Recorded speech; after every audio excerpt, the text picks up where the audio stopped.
নিষিদ্ধ ঘোষিত সংগঠন হিজবুত তাহরিরুল মার্চ ফর খিলাফতত পুলিশ উল্লয় সংঘর্ষের সময় আটক সেই রিক্সা চালা করে সারাইলই যুব ও ক্রীড়া উপদেষ্টা আসিফ মাহমুদ ভূঁইয়া।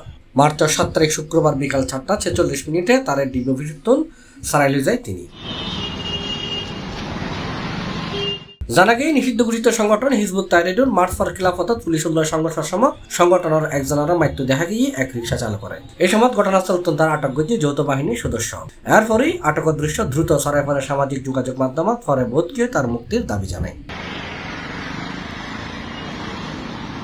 তবে এই ঘটনাটা নিজের ফেসবুক আইডির যে একখানে স্ট্যাটাস দিয়ে উপদেষ্টা আসিফ মাহমুদ এটা তিনি লিখি 5 আগস্টের পর জনতায় বিয়াক সংগঠন দেশের রক্ষা করিবার লাই আগে এসে বিপ্লবের পর একখান ভাঙচুর এবং অসহযোগিতাপূর্ণ প্রশাসন লইলে জনতার সাহায্য ছাড়া টিকি থাকানো সম্ভব আছিল।